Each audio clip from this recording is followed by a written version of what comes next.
sejam todos muito bem-vindos a essa que é a nossa primeira live do canal. Você quer saber como é que você faz para proteger os interesses da sua empresa diante de um conflito societário? Quer saber como é que você faz para proteger só os interesses da pessoa jurídica, independentemente dos conflitos que você esteja enfrentando? Então fica aqui porque essa live é para você. Aí vocês vão me perguntar, Juliana, mas por que eu deveria preservar os interesses da minha empresa e não os meus interesses enquanto dono dessa empresa? A empresa não serve para me dar lucro? A empresa não serve para atingir os meus interesses? Calma, jovem gafanhoto, não. A empresa não serve para atender apenas aos seus interesses. A sua empresa, ela serve para atender os interesses de uma série de agentes que vão interagir com ela. Mas fica calmo, porque esse é o tema da nossa live e a gente vai conversar sobre muita coisa boa hoje. Olha só, se você nunca me viu, seja muito bem-vindo. Meu nome é Juliana Guerra, o perfil é Julia Guerra, o nome, tá? Mas o meu nome é Juliana. Eu sou advogada de empresas há muitos anos, sou a criadora de todos os conteúdos que vocês assistem aqui todos os dias. Depois que acabar a live, se você for empresário, empreendedor ou simpatizante do empreendedorismo, eu tenho certeza que você não vai se arrepender de dar uma passeada aqui no perfil. Quase todos os dias, né? Eu cumprimento a galera aqui que me segue, eu falo bom dia, empresários, empreendedores e simpatizantes. Gente, quem é o simpatizante? É o simpatizante do empreendedorismo. Tem gente que fica falando besteira aí, não é? Tem aquelas pessoas que empreendem e tem aquelas pessoas que têm muito desejo de empreender, mas tem medo. Sabe aquele 1% que falta para ela cair lá dentro? Então, eu trabalho para quebrar esse 1% de medo que você tem. Então, todos os dias eu falo aqui para empresários, empreendedores e simpatizantes. Não deixa de conferir, principalmente se você empreende em sociedade. Além desse perfil aqui, que tem muito conteúdo gratuito, eu também tenho 4 treinamentos para empresários, que é o treinamento Sociedade de Sucesso, que te ensina a fazer sociedade desde os acordos que você tem que fazer, passando pelos contratos, até o momento de dissolução da sociedade. E aí a gente fala de sociedade 50-50, a gente fala de lucro pro labore, a gente fala de muita coisa legal lá. Depois que você faz a Sociedade de Sucesso e você aprende quem tem que vir para sua sociedade como sócio e quem tem que vir para sua sociedade, quem não tem que vir para sua sociedade, quem deveria ser apenas funcionário, aí você vai ter interesse em saber se você traz essas pessoas como CLT ou se você pode trazer essas pessoas como PJ. Aí você vai para o treinamento PJ de sucesso. Aí, por fim, se você quer fazer sociedade com uma pessoa que não tem um tostão para te entregar, só tem capital intelectual, aí você vai no Vesting Pré-Limitada. Então é treinamento para tu, não importa a sua necessidade. Vai fazer sociedade com alguém que está te prometendo capital intelectual? Não é serviço braçal não, tá? Se você vai fazer sociedade com alguém que vai te entregar serviço braçal, vai no Sociedade de Sucesso. Agora, se é capital intelectual que você quer, se é capital intelectual que estão te prometendo, aí você vai no Vesting Pré-Limitada. Porque aí você vai aprender a validar o conhecimento dessa pessoa, você vai descobrir se é verdade esse bilhete, se realmente esse capital intelectual se transforma em resultado, para aí sim você fazer uma sociedade com essa pessoa. E por fim, se você quiser aprender mais, quiser noções gerais sobre o que significa ser dono de uma limitada, o nosso perfil ele é todo voltado para empresas de responsabilidade limitada, você vai no Limitada Expert. Combinado? Então, sem mais demora, hoje eu queria testar um novo formato de live com vocês.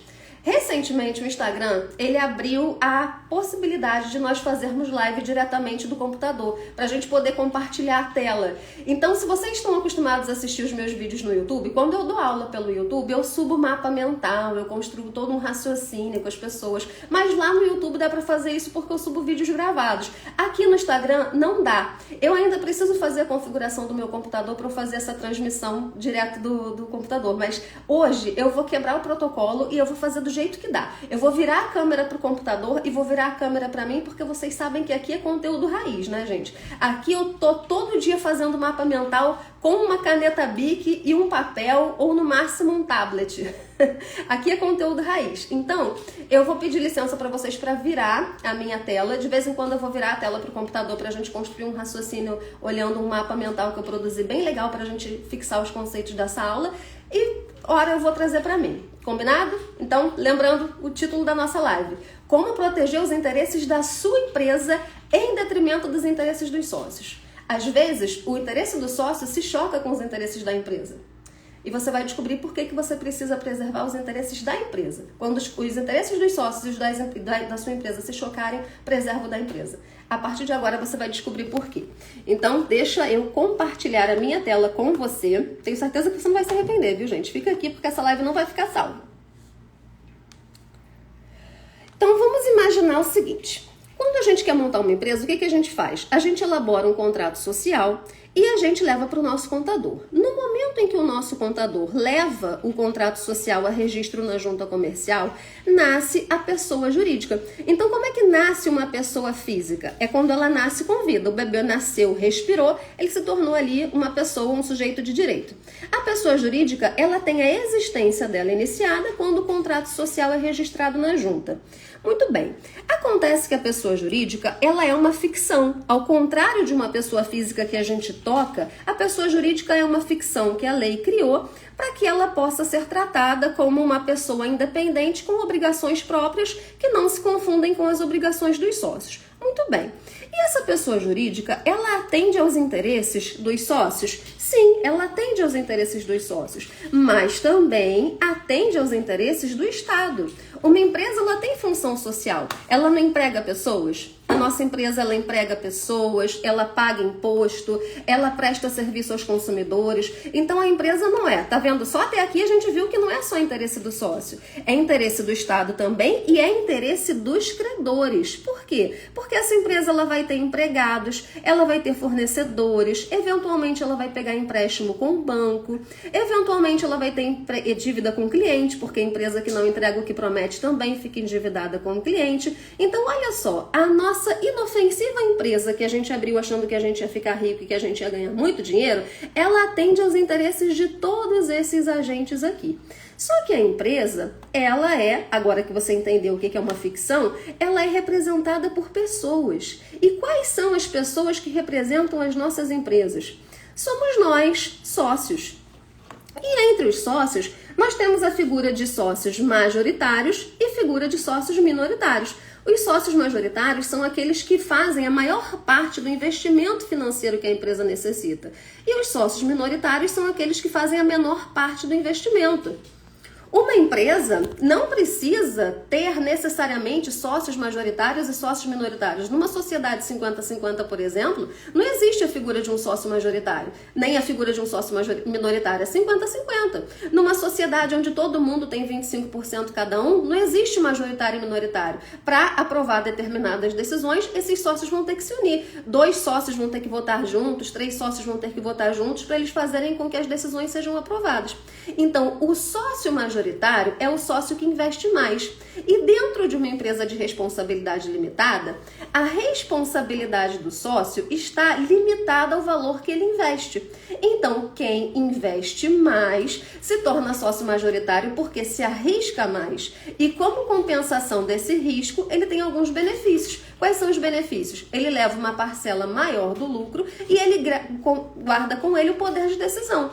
Na hora de resolver uma divergência societária, prevalece a decisão dos sócios majoritários. É por isso que os sócios se dividem em minoritários e majoritários. Se dentro da sua sociedade não existe, significa que mais de um vai ter que se unir para fazer com que as decisões sejam aprovadas. E se for uma sociedade 50-50, aí você sabe que lascou tudo. Vai precisar de unanimidade para aprovar toda e qualquer decisão. Então, vamos voltar para a gente continuar construindo o nosso raciocínio. Muito bem. Esses sócios, eles sempre têm responsabilidade residual. Veja, a regra é que a responsabilidade pela empresa, a gente entendeu que a empresa é uma ficção que permite que ela responda sozinha pelas obrigações que ela contrai. Se a empresa contratou funcionário e não pagou, a responsabilidade é dela, contratou fornecedor e não pagou, a responsabilidade é dela. Porém, nós sócios sempre temos a responsabilidade residual pelas dívidas que a nossa empresa não consegue pagar. E essa responsabilidade residual, quando nós somos donos de uma LTDA, ela é limitada ao valor do capital social. Então imagina, se você entendeu que a empresa ela serve para atender aos interesses de todos esses agentes aqui, você vai supor, como consequência lógica, que esses sócios, eles precisam seguir um caminho, né? Para que os interesses de todo mundo os interesses de todo mundo que interage com a nossa empresa estejam preservados, é preciso que os sócios eles conheçam quais são os deveres que eles têm para com a sociedade deles. E quais são os deveres societários? Olha, primeiro dever societário que a gente precisa conhecer, lealdade. Os sócios, eles precisam se comportar de forma leal, tanto para com a sociedade quanto uns para com os outros. Vocês acham que um sócio que ele revela segredos comerciais para terceiros, ele está sendo leal com a sociedade dele? Um sócio que abre uma empresa concorrente e começa a desviar cliente antes de sair da sociedade onde ele está, vocês acham que esse sócio está sendo leal ou está sendo desleal com a sociedade dele? Então, se você faz isso desavisadamente porque você acha que pode, saiba que você está descumprindo um dever societário. Nós temos que ser leais. Outro dever societário é a integralização do capital social. E isso gera muita polêmica. Por quê, gente? Investir é obrigação societária. Trabalhar não é. E não sou eu que estou dizendo isso. É o artigo 1152 do Código Civil. Então, deixa eu voltar para mim. O que é capital social? Capital social é o valor inicial de investimento que nós fazemos nas nossas empresas. E quem é que tem que integralizar o capital social? São os sócios, meus queridos. Os sócios. Ou você vai integralizar o teu capital social com dinheiro, ou você vai entregar um bem, ou você vai entregar um direito. Essa semana mesmo eu fiz a consulta com uma pessoa que tinha um terreno, mas ela não queria entregar o terreno para a sociedade, ela queria ceder o direito de uso do terreno. Ela falou, Juliana, eu quero ceder o direito de uso do terreno por 10 anos. Pode isso, Arnaldo? Pode! Você pode integralizar o capital social com bens, com direitos, desde que seja avaliável. Tem que ter um valor pecuniário para você dizer, olha, eu investi isso aqui no capital social. Aí tem gente que me fala assim, Juliana, mas eu vou investir serviço. Não pode, querido. Serviço não serve como integralização de capital social dentro de uma limitada, dentro de uma sociedade empresária. Juliana, você tá maluca, tá falando besteira? Não, queridos, é o Código Civil que fala que não pode. Vamos voltar aqui pra gente continuar. É o Código Civil que fala que não pode, numa limitada, sócio não pode integralizar a participação dele com serviço. Está no artigo 1055, parágrafo 2º. Sócio que não integraliza a participação dele, ele corre o risco de perder a participação. Olha aí você achando que está abafando. Aí eu estou entrando só com o meu trabalho, não investi nada. Você acha que você está abafando? Você pode perder a sua participação societária. Porque a qualquer momento o seu sócio que investiu, ele pode acusar você de ser um sócio remisso. Então preste atenção na grande besteira que a maior parte das pessoas faz. Dentro de uma sociedade empresária, tu entendeu que não dá para integralizar com serviço.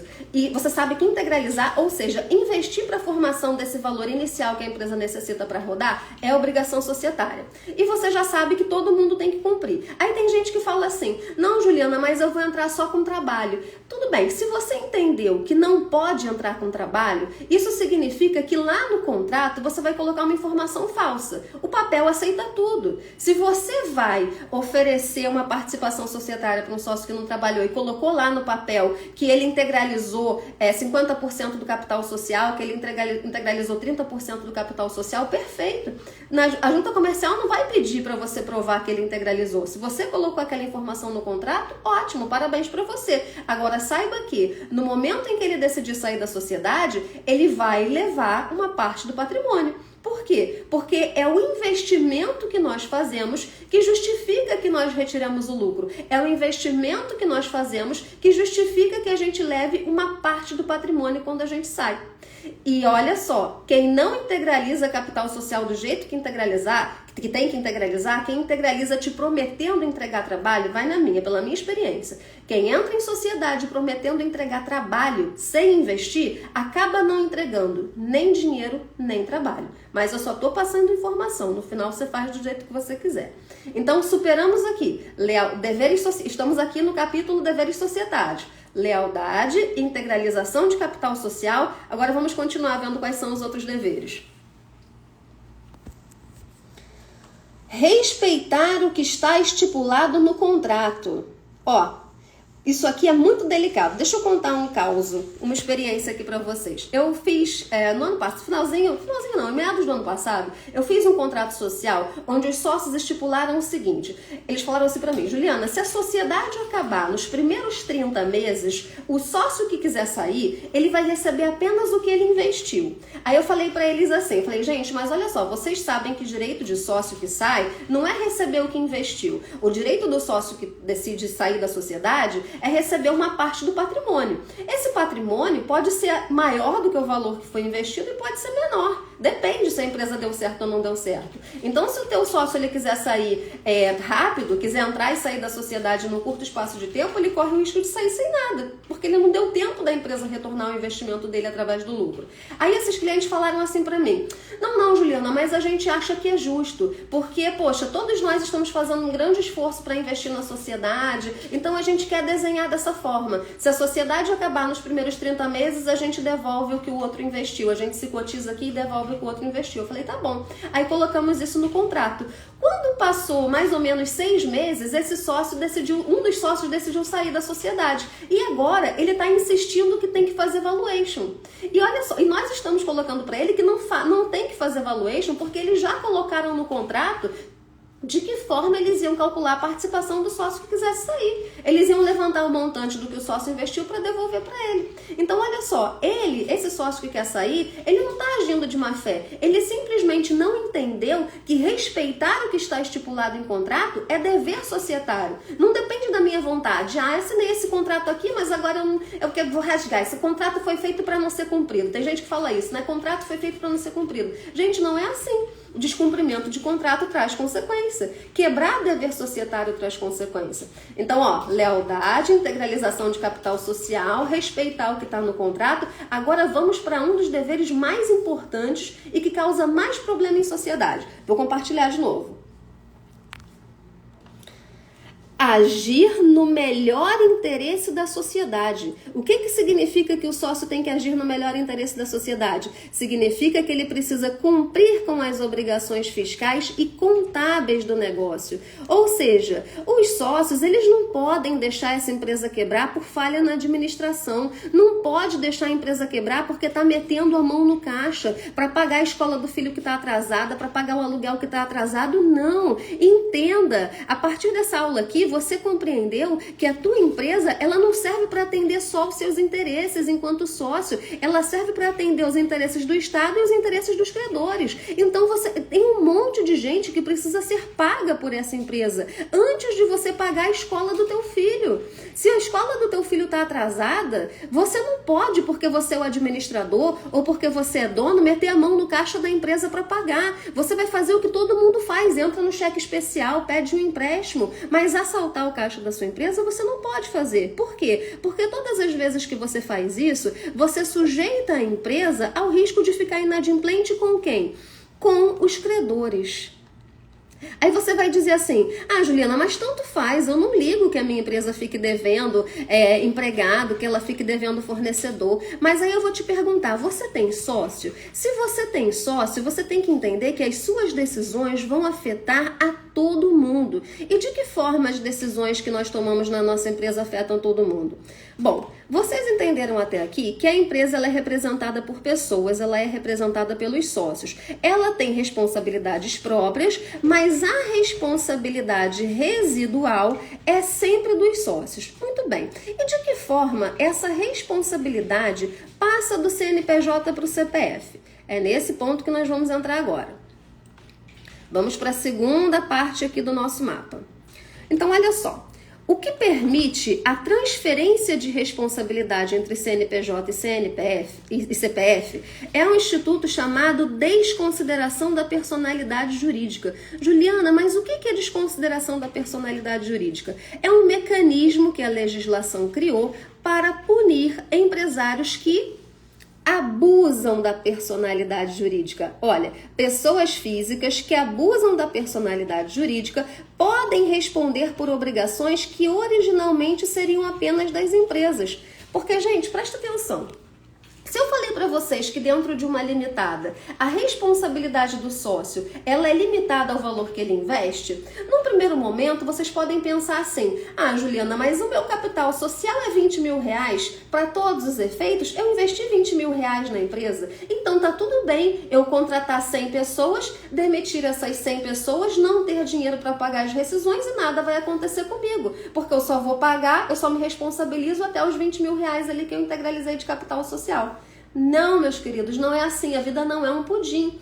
O CNPJ, ele é um escudo. Você montou uma empresa, você está ali com um escudo protegendo o seu CPF. Mas se você não administrar corretamente a sua empresa, se você deixar a sua empresa endividada, você vai perder a proteção desse escudo. Então, o que é desconsideração da personalidade jurídica? É quando esse escudo cai. É quando o escudo do CPF cai e você passa a estar nu do ponto de vista do teu CPF. O teu CPF está descoberto. O seu patrimônio, o patrimônio que nem pertence a você, que pertence muitas vezes ao teu cônjuge, porque quem é casado aí tem uma sociedade na vida. Tem gente que morre de medo de fazer sociedade nos negócios, mas é casado. Então eu tenho uma péssima notícia para te dar, tu já tem um sócio na vida.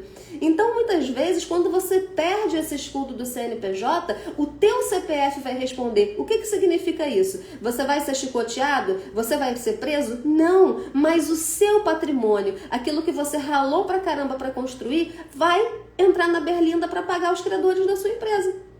E muitas vezes o teu patrimônio nem é só seu, ele pertence também aos seus cônjuges. Então vamos entender de que forma uma pessoa abusa da personalidade jurídica, porque esse conceito é muito vago, né? Vocês devem estar pensando: poxa, Juliana, mas abusar da personalidade jurídica, em que momento eu, enquanto sócio, passo a ser um abusador? Calma, que a gente não precisa inventar. O abuso da personalidade jurídica também está descrito na lei, está tudo lá no Código Civil. Vou compartilhar de novo, vou virar de novo a minha tela para a gente voltar para o mapa. Então, o Código Civil ele fala o seguinte, que abusa da pessoa jurídica o sócio que pratica desvio de finalidade e confusão patrimonial. Então, como é que a gente age com confusão patrimonial? Quando a gente usa recursos da PJ em proveito pessoal, quando a gente esvazia o patrimônio da empresa para crescer o nosso patrimônio, ou quando a gente paga as nossas contas pessoais ali com o dinheiro da empresa. Tudo isso que parece muito inofensivo, sem que a gente perceba, são atos de descumprimento de deveres societários. Então, se você tem um sócio aí que não está te prestando contas, mas que você sabe que ele está desviando dinheiro da empresa para injetar numa outra empresa que é só dele, ou está desviando dinheiro da empresa para injetar na conta pessoal, no patrimônio pessoal, ele está falhando feio. E se as consequências disso aqui ficassem restritas apenas a ele, menos mal. Mas ele, a cada ato que ele faz, que esvazia o caixa da empresa, expõe a empresa a não ter dinheiro para pagar os próprios credores, ele está comprometendo a todos os sócios. Porque vejam bem, na prática, deixa eu voltar para mim.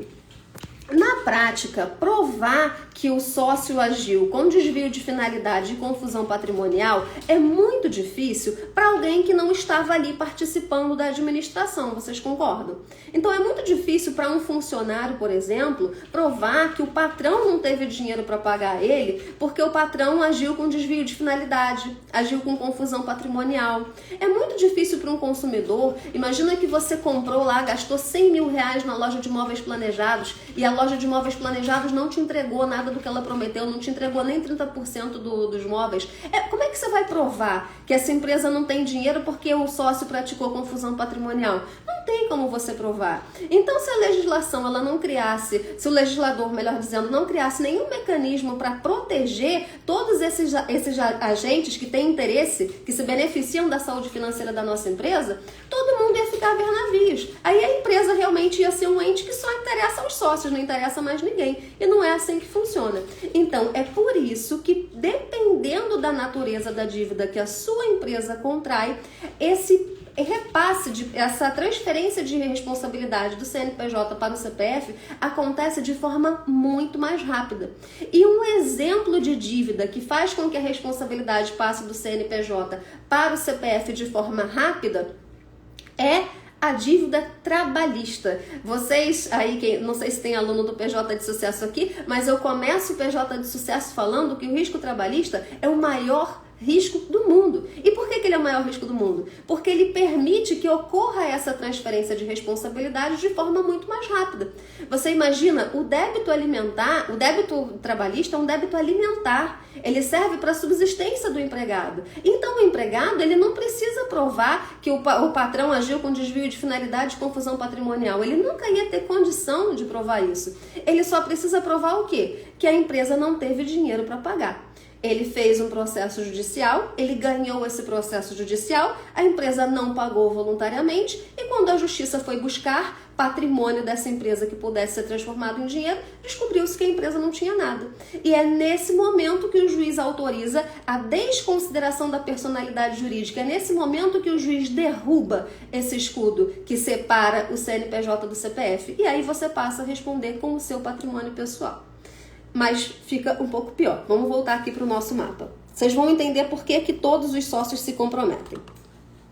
A questão é a seguinte. Isso aqui a gente entendeu, né? Que em regra é necessário que o credor prove confusão patrimonial e desvio de finalidade, mas para a cobrança de alguns créditos, como os créditos trabalhistas, essa comprovação se torna desnecessária. Muito bem. Aí vamos construir aqui um raciocínio, gente.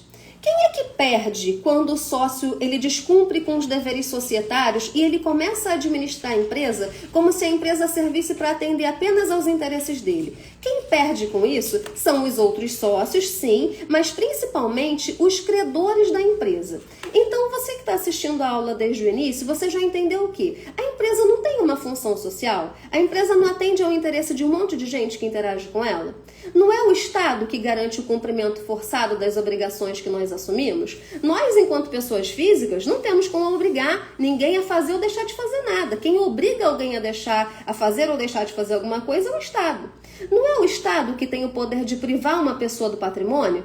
No Brasil, se você ficar devendo, você não vai ser chicoteado, você não vai ser preso, você vai perder patrimônio. O que responde pelas nossas dívidas é o patrimônio. Muito bem, então, gente, é o Estado representado pela figura de um juiz que, ao ser acionado através de uma ação judicial movida por um credor, aqui a gente está falando do credor trabalhista, é o Estado representado por esse juiz que vai determinar a desconsideração da personalidade jurídica da empresa para que os sócios que abusaram da PJ possam responder com o próprio patrimônio.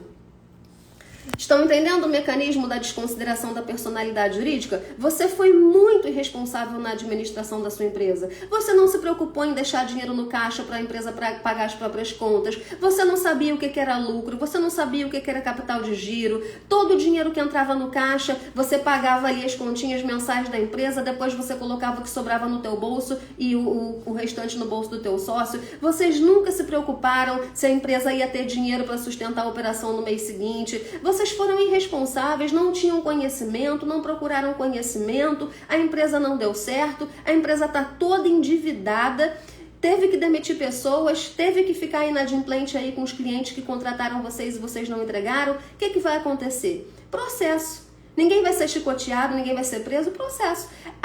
O destinatário desse processo vai ser a empresa. Se a empresa não tiver dinheiro para pagar, essa responsabilidade passa para a pessoa dos sócios. Aí vocês vão me dizer assim: poxa, Juliana, mas dentro da minha empresa não era eu que tomava a decisão. Eu era um sócio com uma participação muito pequena. Eu tinha só 10% de participação. Eu não sabia o que o meu sócio estava fazendo na administração. E sempre que eu procurava saber, ele não me falava, ele me negava informações. Poxa vida, eu também posso ser responsabilizado por isso?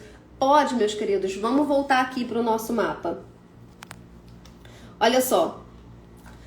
O problema é que não são apenas os sócios tomadores de decisão que são prejudicados com a desconsideração da personalidade jurídica. Os minoritários que não tinham poder de gestão, eles também podem ser responsabilizados. Olha só.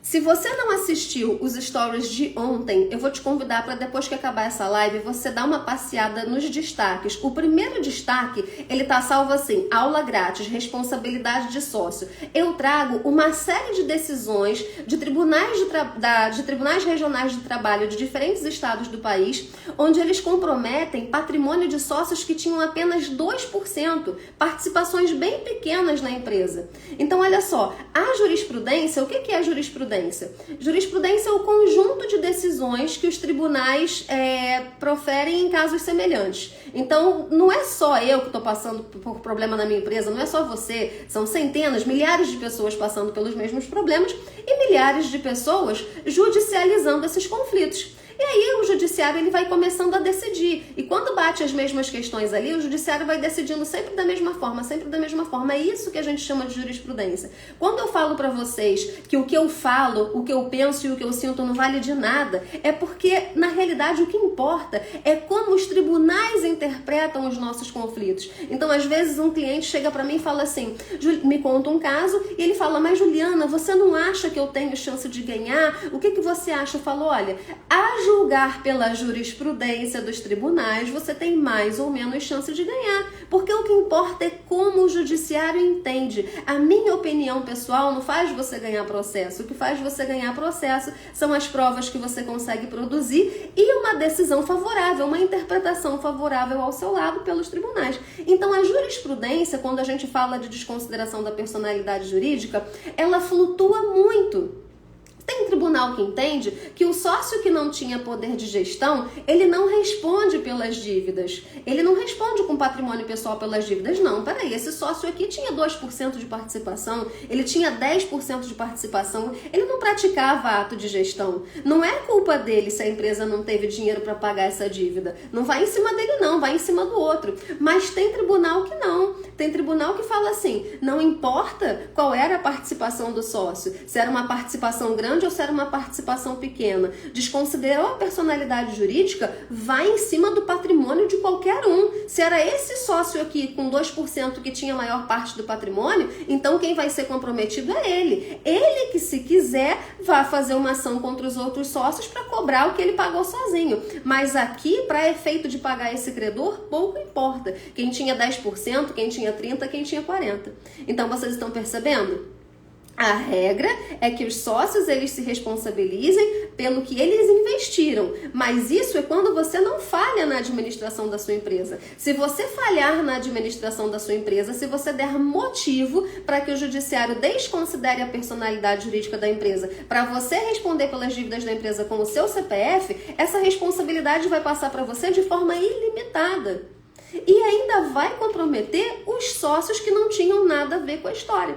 Então, se você quiser se aprofundar nesse assunto, quando acabar a live, vai no destaque, que eu trago uma série de decisões para mostrar para vocês. Olha, nesse caso aqui, o tribunal entendeu que esse sócio que tinha 2% tinha que responder por essa dívida trabalhista. Nesse outro caso aqui, o tribunal entendeu que esse sócio que tinha participação pequenininha não tinha responsabilidade. Então, o que eu sempre trago aqui ao conhecimento de vocês é que quando a gente precisa do judiciário para resolver um conflito, a gente fica à mercê de entendimentos que mudam. É assim, gente, é a regra do jogo. Muitas vezes no judiciário, duas pessoas que estão na mesma posição, elas podem ter um tratamento diferente. É por isso que o seu vizinho, ele perde o processo enquanto a sua prima ganha. É por isso que o marido da sua amiga perdeu lá o processo trabalhista enquanto o seu marido ganhou. Né? Então tem gente que fala assim, mas o meu cachorro, meu gato, meu papagaio ganharam. Gente, o judiciário é assim. Existem entendimentos diferentes e muitas vezes nós vamos ter pessoas na mesma posição jurídica que recebem tratamento diferenciado no judiciário. Então o que a gente tem que fazer? Tomar o máximo de decisões corretas para que a gente evite responder a um processo. Porque do resultado do processo ninguém escapa, ninguém sabe o que vem. Um exemplo que eu venho falando muito para vocês aqui no perfil é a contratação de PJ. O judiciário fala que dentro aí a Kelly falando, não dá para depender do judiciário em relações societárias, exatamente. Nem em relação societária, nem em nada. Tá rolando um burburinho aí no judiciário se pode ou não pode contratar como PJ. Então, quando bate lá no STF, o STF tá dizendo que pode contratar como PJ. Se não tinha vulnerabilidade, se você sabia que a pessoa podia ser... Se você é empregado, sabia que você estava sendo contratado como PJ, e o que significa ser contratado como PJ, então não tem irregularidade nenhuma. A empresa que te contratou fez certo. Mas os tribunais do trabalho condenam. Então, e aí, gente? E aí? A gente fica numa posição realmente difícil. Eu posso contratar como PJ ou eu não posso contratar como PJ? Você pode contratar como PJ desde que você não trate como funcionário. E desde que essa pessoa, ela não fosse vulnerável. Desde que essa pessoa tivesse condição de entender o que ela está fazendo. Então, eu estou trazendo esse exemplo para vocês perceberem como é que a gente não pode falhar na administração da nossa empresa, deixar essa empresa se endividar, porque essa desconsideração da personalidade jurídica vai comprometer o patrimônio de todo mundo, de todos os sócios. E quando a gente está falando do risco trabalhista, a gente está falando de uma responsabilidade que vai passar do CNPJ para o CPF de forma muito mais rápida. Então, qual é o título da nossa live? Como proteger os interesses da sua empresa num conflito societário. A gente vai chegar lá, a gente está encaminhando para o final. Agora eu vou, nessa parte da live, eu vou dizer para você como é que você pode proteger os interesses da sua empresa. Mas até aqui você entendeu o como. Gente, eu tô tão Pablo Marçal. Eu tô meio Pablo Marçal. Você entendeu o porquê? O título. Como você pode proteger os interesses da sua empresa? Primeiro você tem que entender por quê. Por que você protege os interesses da sua empresa e não os interesses individuais dos sócios? Então, até aqui, se você está assistindo a nossa aula desde o início, você já entendeu. A nossa empresa, ela não serve para atender apenas os interesses dos sócios, e sim para atender o interesse de uma série de agentes que interagem com o nosso negócio, em especial com os credores trabalhistas. Então, vamos voltar aqui para o nosso mapa, porque agora a gente vai chegar no que você queria quando você começou essa aula. Como é que você protege a sua empresa? Vamos lá. Vamos voltar aqui para a última parte do nosso mapa. Bom, considerando que tanto sócios majoritários quanto sócios minoritários se comprometem secundariamente pelas dívidas da empresa, isso significa que todos devem exercer o poder de fiscalização sobre os atos de gestão que são praticados pelos administradores sob a determinação dos majoritários. Bem, então pedir prestação de contas. Vamos lembrar aqui do caso da Ana Hickman. A Ana Hickman, todo mundo sabe que ela está passando por um divórcio muito problemático. Além de ser sócia, ela era esposa do ex-sócio. E esse esposa do sócio, né? Não sei se eles já se divorciaram. E o marido dela era o administrador da empresa. Só que como administrador, ele tomou uma série de decisões erradas. Isso aí eles mesmos falam, tá, gente? Em várias entrevistas, o marido da Ana Hickman, ele fala que ele tomou algumas decisões erradas.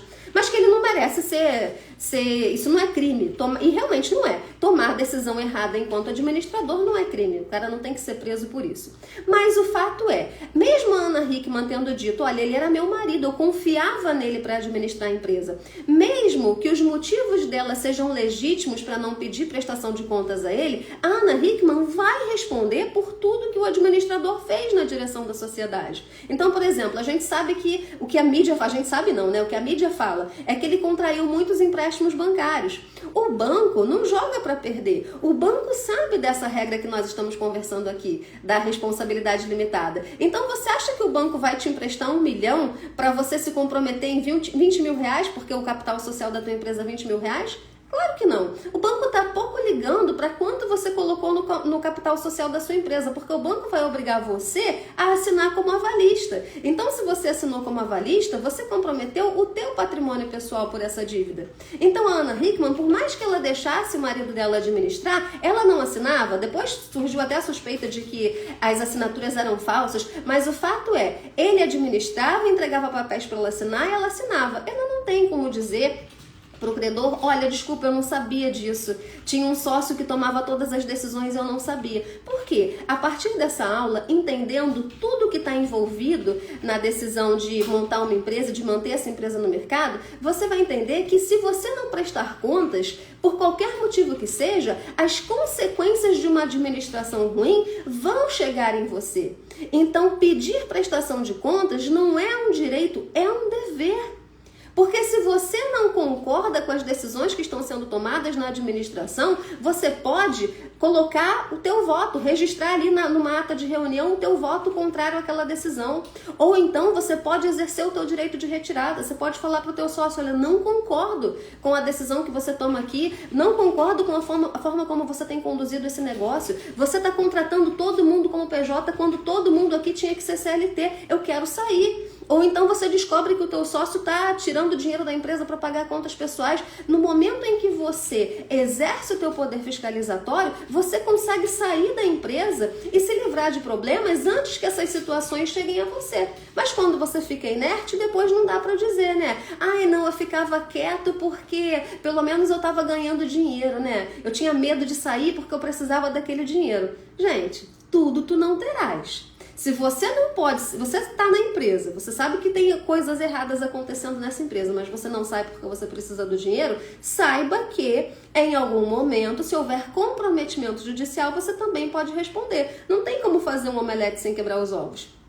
Se você não pode sair de uma empresa onde você não confia na administração hoje, crie um planejamento para que você possa sair a médio prazo, mas crie um plano para você sair. Então vamos pensar. Pedir prestação de contas é uma possibilidade, mas será que pedir prestação de contas é a solução mais eficaz para garantir os interesses da nossa empresa? Vamos construir esse raciocínio junto. Deixa eu voltar aqui para o nosso mapa. Olha só, eu coloquei aqui uma observação.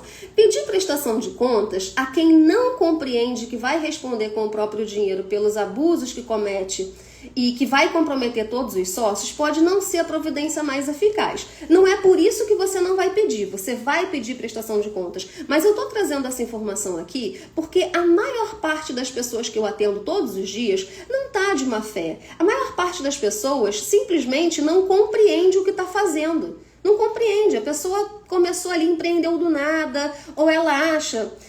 isso aqui é importante da gente conversar. Tem gente que acha que se fizer tudo certinho no Brasil não ganha dinheiro. Tem gente que acha que, se eu pagar imposto eu não ganho dinheiro. Se eu pagar funcionário tudo certinho eu não ganho dinheiro. Gente, isso é uma grande bobagem. A empresa precisa servir para nos enriquecer. Se você está trabalhando num negócio que ele não tem o potencial de te enriquecer, eu tenho uma péssima notícia para te dar. Pode parecer que você está numa posição melhor do que um funcionário, mas você não está. Um funcionário, ele tem fundo de garantia, ele tem rescisão para receber. Você, enquanto empresário, não. Você, enquanto empresário, em algum momento, você vai ter que parar de trabalhar, porque você vai ser vencido pela idade, você pode ser vencido por uma doença. E todo mundo não quer pagar prolabore, né? Vocês sabem que a gente contribui para a Previdência em cima do valor que a gente tira da nossa empresa como prolabore.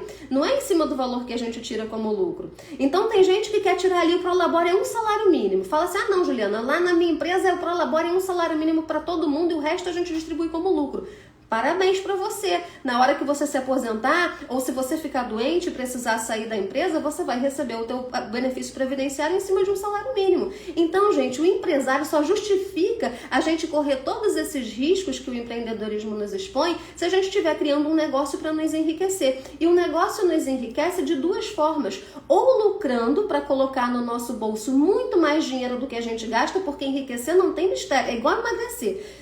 Se você quiser emagrecer, você tem que gastar mais do que você come. Para você enriquecer, você tem que fazer o quê? Fazer entrar mais recurso do que você gasta. É que o brasileiro faz tudo ao contrário. Começa a ganhar dinheiro, ele quer parecer rico. Aí ele começa a fazer o quê? Gastar dinheiro. Aí ele compra um carro que ele não pode pagar, ele mora num lugar que ele não pode pagar, ele quer ostentar uma vida para mostrar para os outros. Mas o empresário inteligente, ele não faz isso. O empresário inteligente, ele precisa saber que a empresa tem que chegar num pico onde ela seja capaz de fazer com que entre no seu bolso muito mais do que sai. Ou então, você vai enriquecer no momento em que você vai vender essa empresa. Tem muitas startups, tem gente que cria startup com o objetivo de deixar essa empresa saudável para que ela fique muito atrativa para em algum momento vir um investidor e comprar. Entende? Então, se você não tiver um planejamento claro para onde a tua empresa está indo, você está perdendo seu tempo. Parece que você está fazendo um grande negócio, mas você não está. E olha só, se você diz pra mim que se fizer tudo certinho não ganha dinheiro, como é que a sua empresa vai ser atrativa para alguém comprar no futuro? Pô, antes de comprar a empresa, a gente faz o quê? Diligência prévia. Na diligência prévia, a gente vai ver qual é o risco trabalhista, a gente vai ver se essa empresa não tem dívida, a gente vai ver como é que está a gestão. Como é que você quer pegar uma empresa toda escangalhada e oferecer para o mercado? Vocês estão percebendo como é que a maior parte dos empreendedores não sabe o que está fazendo? E o próprio Sebrae confirma isso. O Sebrae fala que grande parte das empresas vai quebrar antes de 5 anos. Então, a gente tem um grande desafio aqui. tá? Pedir prestação de contas, você enquanto sócio, vamos voltar aqui pro tema central da nossa live, que é como proteger os interesses da empresa diante de um conflito societário. Então a gente está na parte, se você não pegou desde o início, que a gente tem que pedir prestação de contas. Não importa se você seja um sócio minoritário, se você é um sócio com 2%, se você é um sócio com 10%. Você precisa pedir prestação de contas. Mas por que eu fiz essa viagem com vocês? Para mostrar que não adianta pedir prestação de conta para uma pessoa ignorante, para uma pessoa que não está nem aí para a responsabilidade dela. E muito menos para as consequências que a negligência dela vai gerar na vida dos outros sócios. Não adianta. Então você vai pedir prestação de contas, o teu sócio não vai te entregar, você vai fazer um processo e esse processo vai se transformar muito provavelmente numa obrigação de pagar, porque às vezes ele nem tem. Tem empresa que não tem nem contabilidade. A gente pede ali uma demonstração de resultado, um balanço patrimonial, o próprio empresário fala pra gente, ó, isso aqui tá tudo, não reflete a realidade. A gente tem, mas não reflete a realidade. Então adianta ficar pedindo prestação de contas se você sabe que as informações oficiais da empresa não vão bater? Adianta.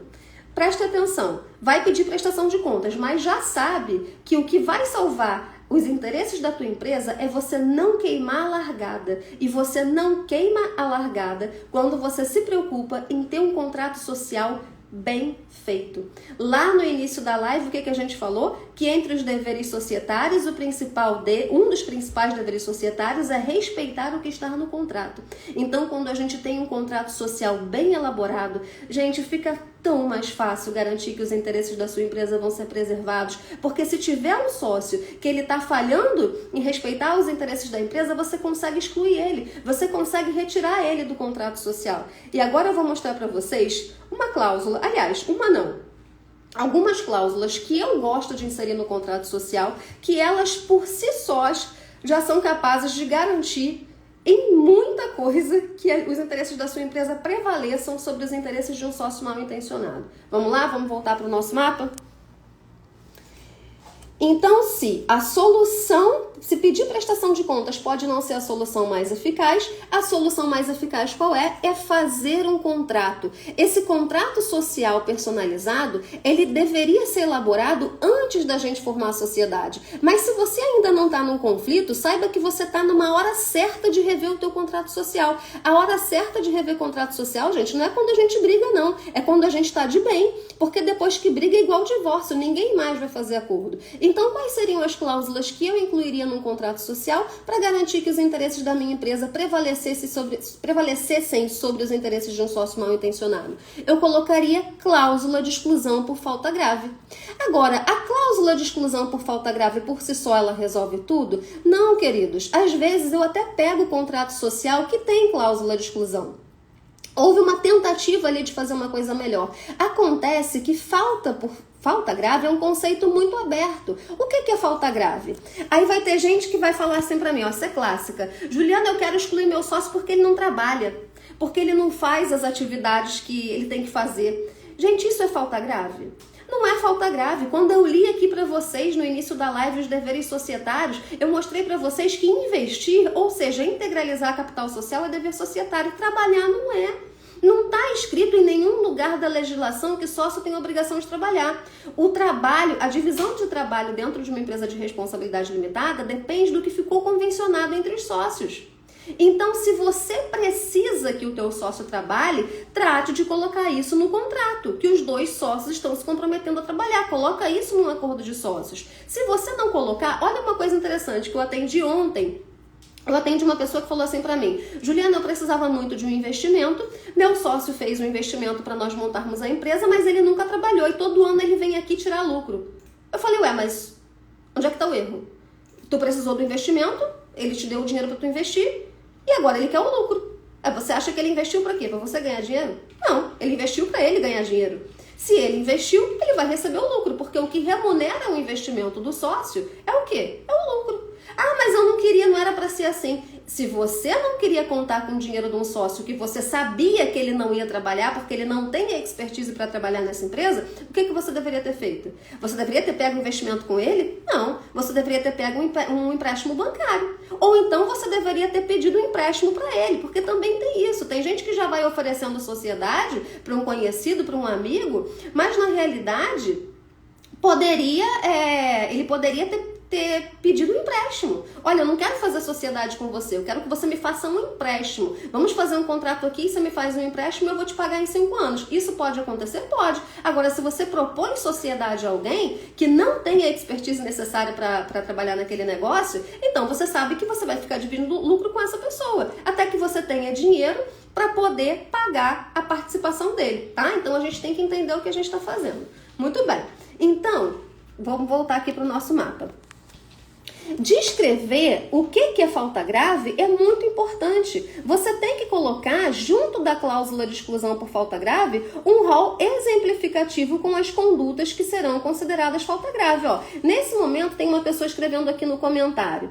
Deixa eu ver. Vender serviço da empresa por fora em benefício próprio e não noticiar as vendas aos sócios é falta grave? Claro que é falta grave, Leonardo. Então você deveria ter colocado isso dentro do teu contrato. No rol de condutas que não vão ser permitidas, o que vocês vão considerar como falta grave? Abrir uma empresa concorrente é falta grave? Então coloca ali que é falta grave. Vender serviço por fora é falta grave? É falta grave, então coloca ali. Falar mal do sócio, levar da sociedade segredos comerciais, segredos industriais é falta grave, então coloca ali. Trabalhar é falta grave? Em regra, não. Em regra, trabalhar não é falta grave, mas tem sociedade que pode ser. Uma sociedade de médicos, por exemplo. A sociedade de médico lucra se os médicos não estiverem trabalhando? Sociedade de advogados lucra se os advogados não estiverem trabalhando? Sociedade aí de radiologista, de corretor lucra se as pessoas não estiverem trabalhando? Então, em algumas sociedades, a gente pode colocar sim, que a ausência de trabalho, o afastamento imotivado da operação por mais de 30 dias, autoriza a exclusão. Por quê? Porque depende das características da sociedade. Então tem gente que fala, Juliana, tem modelo lá no Sociedade de Sucesso? Tem modelo de acordo de sócios, mas vocês precisam considerar que tem que assistir às aulas para poder personalizar o modelo. E se você quiser realmente um olhar específico para as condições da tua sociedade, aí você tem que pagar para fazer um contrato personalizado para você. Por quê? Porque cada sociedade tem uma dinâmica diferente. Mas aqui eu gostaria que vocês ficassem com essa informação. Descrevam todas as condutas que vocês não vão admitir de jeito nenhum. Nem eu posso ter essa conduta, nem o meu sócio pode ter essa conduta. Se tiver essa conduta, é falta grave, autoriza a exclusão por justa causa. E por que esse rol é exemplificativo? Porque é a título de exemplo. Não tem como a gente prever todas as condutas possíveis e imagináveis, todas as sem noçãozices que um sócio é capaz de cometer na nossa sociedade. Não tem como você prever. Então a gente coloca aqui um rol exemplificativo, por quê? Porque é um exemplo, são condutas como essas aqui que autorizam a exclusão por justa causa, por falta grave. E a falta grave é sempre algo que prejudica a empresa, não é algo que prejudica você. Imagina, vamos supor que eu chegue aqui um dia no escritório e eu tô de mau humor e eu não dou bom dia pra ninguém, não falo com ninguém. Eu posso ser uma pessoa, não é o caso, tá? Mas o fato de eu ser uma pessoa instável emocionalmente e psiquicamente é falta grave? Justifica que eu seja excluída? Não, gente, claro que não. A falta grave é aquilo que coloca em risco a continuidade do negócio. É aquilo que tumultua a operação, que gera prejuízo para a operação, é aquilo que prejudica a sociedade, não é aquilo que prejudica um ou outro sócio individualmente. Então, quanto mais condutas vocês listarem ali, mais assertivo vai ser o contrato de vocês. Agora, isso também, colocar a cláusula de exclusão por falta grave e descrever as condutas que vocês não vão aceitar, também não é suficiente. Tem mais outro detalhe que a gente precisa colocar. Vamos voltar.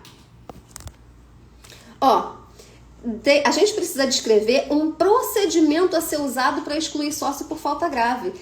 Gente, nós temos que dar ao outro a oportunidade dele se defender. E não sou eu que estou dizendo isso, é o artigo 1085 do Código Civil. Nós temos que ser procedimentais. Outro dia, eu atendi um cliente que ele falou assim para mim: Juliana, fizeram uma reunião me comunicaram que eu vou sair. Me comunicaram que eu vou sair da sociedade, que eu tô fora. Eles fizeram uma reunião e decidiram que eu tô fora. Eu falei, pode deixar, se eles conseguirem excluir você da sociedade, você volta com uma decisão da justiça. Por quê? Porque para você excluir um sócio por falta grave, você tem que seguir um procedimento. Você tem que convocar uma reunião de sócios, você tem que comunicar ao sócio que vai ser expulso o fato de que ele vai ser expulso, que vai ser deliberada a expulsão dele e quais são as condutas que vão gerar essa expulsão.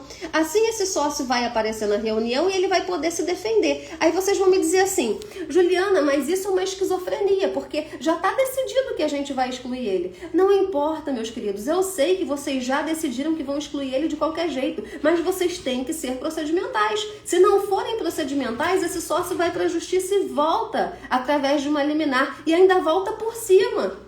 Olha só, tentaram me tirar e não me tiraram, vão ter que me engolir. É assim que acontece. Então esse sócio ele tem que ter a oportunidade de se defender, porque é o exercício desse direito de defesa que depois autoriza ele a ir para a justiça. Ele pode ir para a justiça dizer que ele não cometeu aquela falta ou que aquela falta não é grave o suficiente para justificar a expulsão dele. Isso é mérito da justiça, ele pode fazer. Agora, quanto mais assertivo for o teu contrato, menos chance ele vai ter de ganhar. Se vocês decidiram ali se vocês descreveram que aquela conduta não podia e ele adotou aquela conduta, poxa, não podia, tem que respeitar o contrato. Se vocês combinaram que não podia, não podia. Se ele falhou, ele tem que ser excluído por falta grave. E o judiciário, ele não entra no mérito do que a gente desenha dentro da nossa empresa. O judiciário, ele vai ver se a gente foi procedimental, se a gente não agiu contra a lei. Agora, dentro da nossa empresa prevalecem as regras que nós criamos, né? É o princípio da autonomia da vontade. Quem é aluno de Sociedade de Sucesso também conhece esse princípio. Além disso, então, passamos pela cláusula de exclusão por falta grave, passamos pelo rol exemplificativo de condutas, passamos pela descrição de um procedimento. Agora vamos passar por mais um elemento que tem que ter no nosso contrato social para garantir que o interesse da nossa empresa seja preservado. Tem que ter uma punição para o sócio que foi expulso. E essa punição pode ser o quê? Pode ser o cálculo dos haveres dele com base no patrimônio líquido ou a imposição de uma multa sobre o capital social. Então, olha só, o que significa cálculo da participação sobre o patrimônio líquido? Os sócios, eles não investem quando eles entram na sociedade? Eles não integralizam o capital social lá com um valorzinho? Então, quando eles saem, eles têm o direito de levar uma parte do patrimônio que esse valor inicial ajudou a construir. Então, a legislação, depois eu posso até fazer uma live falando sobre isso, no artigo 1031 no artigo 1030 do Código Civil, ele fala que quando um sócio sai da sociedade, tem que ser levantado o balanço patrimonial. Acontece, deixa eu voltar para mim, o balanço patrimonial, normalmente, ele oferece um valor baixo, tá? Ele oferece um valor mais baixo. Existem várias metodologias que a gente usa para encontrar o valor de mercado da nossa empresa. Uma delas é o valor patrimonial. E o valor patrimonial normalmente apresenta uma avaliação mais baixa do que o valuation que as empresas especializadas fazem. Então vamos imaginar que vocês definiram que dentro da sociedade de vocês, imagina que é uma empresa de marketing digital, por exemplo, não tem ativo físico, não tem patrimônio físico, o único patrimônio que tem é a carteira de clientes. Se for levantar o valor do patrimônio líquido, considerando ativo físico, não vai dar nada. Então, vocês escolheram que quem quiser sair vai levantar o lucro ali, vai pegar o lucro anual da sociedade e vai multiplicar por 3. Vamos imaginar que o valuation da empresa de vocês vai ser o EBITDA vezes 3. É uma metodologia mais favorável do que o balanço patrimonial? É uma metodologia mais favorável. Agora, faz sentido o sócio que foi expulso por falta grave, ele ter esse benefício? Não faz sentido. Mas faz sentido o sócio que foi expulso por falta grave sair sem nada? Não, também não faz sentido. Não me confundam Lé com Cré, pelo amor do Senhor. Sócio ser expulso por falta grave não significa que ele sai sem nada. Veja bem, ele investiu. Em algum momento a sociedade se beneficiou do investimento dele, não se beneficiou? Show! Então, na hora que ele sai, ele continua tendo o direito de receber os haveres, que é essa indenização que o sócio recebe quando sai. Agora, a gente pode estipular uma punição. Ele recebe os haveres, mas ele recebe os haveres calculados de acordo com uma metodologia mais desfavorável a ele. Além disso, ele vai ter o abatimento de uma multa. Vamos colocar aqui que o sócio que sair expulso por falta grave, ele vai ter que pagar uma multa de 10% ou de 20% sobre o valor do capital social. Então, no valor que a empresa precisa pagar para ele, já vai abater essa punição. Aí tem gente que me pergunta assim, Juliana, mas o sócio que é excluído por falta grave, ele não pode... eu não posso abater o prejuízo que ele causou? Não, muito cuidado nessa hora. Prejuízo material, você tem que ter como provar o valor. Você tem como provar exatamente o valor que esse sócio desviou para você descontar dele? Se você não tem como provar isso, não faça esse desconto, porque ele vai para a justiça e a empresa ainda corre o risco de ser condenado. Então temos que ser razoáveis. Estipula a multa, ele tem que receber. Mas no mínimo ele vai receber a participação dele calculada de acordo com um critério menos favorável e vai pagar uma multa em cima do capital social. Além disso, então entendemos aqui, encerramos essa questão da falta grave. Então falta grave é algo que pode ajudar a preservar os interesses da nossa empresa num conflito societário? Sim, porque a cláusula de falta grave te permite colocar para fora um sócio que está prejudicando a empresa, que está agindo de acordo com os próprios interesses. Por quê? Porque ele não entendeu nada disso, que vocês agora estão tendo o privilégio de entender de forma 100% gratuita.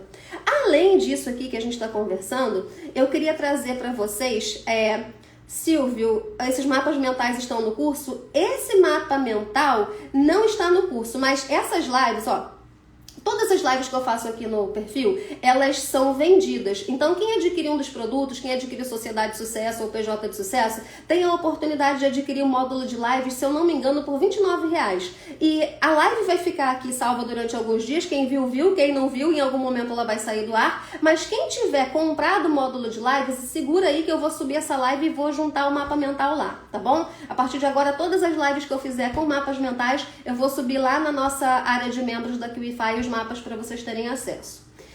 Então, só para encerrar aqui a nossa live, entendemos que cláusula de exclusão por falta grave é um instrumento excelente para estar dentro do nosso contrato social. Entendemos que colocar a cláusula de exclusão por falta grave e sair correndo também não adianta. Tem que ter rol exemplificativo de conduta, tem que ter descrição de procedimento e tem que ter punição para o sócio que foi expulso. Agora eu queria trazer para vocês mais uma outra providência que é muito negligenciada por empresas de responsabilidade limitada, que é... Deixa eu voltar aqui para o nosso mapa. Estamos acabando, tá, gente? Fiquem tranquilos.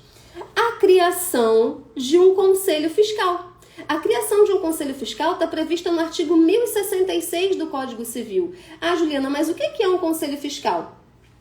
Conselho, gente, é um órgão colegiado dentro da nossa empresa. Ele pode ser composto por 3 pessoas. Pode ser um sócio, pode ser um consultor externo, pode ser um sócio minoritário. Ele é um colegiado. Então, a gente pode colocar dentro do nosso contrato social que existem decisões qualificadas que só serão aprovadas mediante a aprovação de um conselho. É para toda empresa que vai fazer sentido criar conselho? Não. É para empresas que têm um quadro societário maior ou então para aquelas empresas que têm sócios que ficam muito distantes da atividade operacional. Sabe aquele sócio que está morando em outro país enquanto ele tem uma empresa rodando aqui no Brasil? Ou então aquele sócio que não entende nada. Ele investiu, mas ele não entende nada daquela atividade e não confia muito nos sócios que estão tocando a operação? Ou então herdeiros, né? Também podem se beneficiar de um conselho fiscal. Qual é a função do conselho fiscal? É fiscalizar, como o próprio nome diz, né? É fiscalizar a conduta do administrador. Então, quem não vai compor o conselho fiscal? O administrador. O administrador não vai ser conselheiro fiscal da própria empresa. Nem a mulher dele, nem o filho dele, nem o pai dele, né? O conselho ele tem que ter isenção para ele poder fiscalizar as contas, fazer relatório, dizer se as decisões estão sendo tomadas de acordo com o que é melhor para a empresa ou não. Então, o conselho fiscal ele serve para isso. Também é uma alternativa. Estipular um rol de decisões qualificadas e de decisões que dependem de aprovação do conselho é uma alternativa para empresas de porte um pouco maior. Então, imagina que a gente pode estipular, por exemplo, que qualquer decisão que envolva o endividamento da empresa acima de R$50 mil depende da aprovação do conselho. A mudança no regime de contratação, vai demitir todo mundo para contratar como PJ. Essa é uma decisão que causa comprometimento para a sociedade? Sim. Então, vamos submeter à aprovação do conselho. Nós temos liberdade para fazer isso dentro do nosso contrato. E por fim, eu queria responder uma pergunta que vocês sempre me fazem. Depois dessa live, onde a gente falou muito sobre risco, né? Montar uma empresa, a empresa se relaciona com vários agentes e se você não entender, todo mundo com quem a sua empresa se relaciona, se você não entender por que tem que manter a sua empresa solvente, por que tem que ter cuidado na administração, você vai tomar decisões erradas. Aí eu tenho certeza que tem alguém se perguntando assim: mas Juliana, eu não posso fazer uma cláusula no contrato onde eu fique fora do risco? Eu não posso entrar numa sociedade colocando ali que eu não quero participar do risco dessa atividade? Não, meus amados, porque a vida não é esse pudim. Quer ver? Vocês sabem que eu mato a cobra e mostro sempre a cobra morta. Vamos voltar aqui, ó. Olha só o que o Código Civil fala. É nula qualquer estipulação que exclua o sócio de participar dos lucros e das perdas. Tá aqui, ó, artigo 1008 do Código Civil. Na semana passada, eu trouxe para vocês, eu falei para vocês que eu fui contratada por um cliente que ele me pediu para analisar um acordo de sócios. Ele está fazendo uma sociedade. Ele tem uma empresa muito bem sucedida e um sócio está entrando na empresa dele. Aí, o advogado do futuro sócio mandou um contrato com nada mais, nada menos do que 48 páginas. Eu falei, bom, uma pessoa que faz um contrato de 48 páginas, ela não quer que você entenda. Então, eu vou analisar esse contrato para dizer para você o que está aqui. E dentro desse acordo de sócios, tinha uma cláusula que falava assim que o sócio... Quem lembra disso aí, gente? Quem lembra? Foi semana passada. Tinha uma cláusula ali que falava que o sócio que estava entrando não ia compartilhar de nenhuma contingência, nenhum problema, nenhuma dívida que existisse antes do ingresso dele. Gente, o contrato foi feito por advogado. Tá aqui, artigo 1008 do Código Civil. É nula qualquer estipulação que exclua o sócio de participar dos lucros e das perdas. Então, sociedade, eu falo muito isso no Sociedade de Sucesso. O que é a sociedade? É o compartilhamento de investimentos e o compartilhamento de resultado. Qualquer tentativa de fugir isso é ingenuidade. E ingenuidade a gente deixa para as crianças, para nós que somos empresários não. Vou passar rapidamente aqui para você, aqui pelas perguntas. Advocacia Aline Campos, excelente explicação, doutora sempre muito prática e objetiva. Muito obrigada, Aline. Muito obrigada. Vindo elogio de colega é uma honra. Gesso Petrópolis vai ficar salvo durante alguns dias. Vai ficar disponível aqui no perfil. Como proceder quando um herdeiro não é incluído na sociedade feita para resguardar os bens? Olha, em regra, o herdeiro não se torna sócio. O herdeiro ele entra na sociedade se os demais sócios permitirem. Mas depois você marca uma consulta. Quem quiser marcar consulta, gente, para ter uma análise pormenorizada do próprio caso, tem o link na bio onde vocês conseguem todas as informações pelo WhatsApp, tá bom? Olha, eu não vou passar muito pelas perguntas. Sociedade de sucesso é a mesma coisa do PJ de sucesso? Não, Aline. Sociedade de sucesso é um treinamento, o PJ de sucesso é outro treinamento. No link da bio eles estão separadinhos, tá? O Sociedade de Sucesso é um curso de sociedades e o PJ de sucesso é um curso que está mais para gestão de pessoas. Então você tem que fazer ali a gestão de equipe, você não sabe se você vai trazer a equipe como pessoa física ou pessoa jurídica, o PJ de sucesso é para isso, tá bom? Olha, eu não vou poder me estender muito nas perguntas que vocês tenham a fazer, porque live essa hora da tarde é bom, mas vocês sabem que eu tenho ainda um longo dia pela frente, né? Então os canais estão abertos para vocês marcarem consulta ou para falar com a gente pelo direct, tá bom? É sempre um prazer trocar uma ideia com vocês. Muito obrigada pela sua audiência, muito obrigada pela sua paciência e a gente volta. A gente se vê por aqui. Obrigada. Tchau, tchau.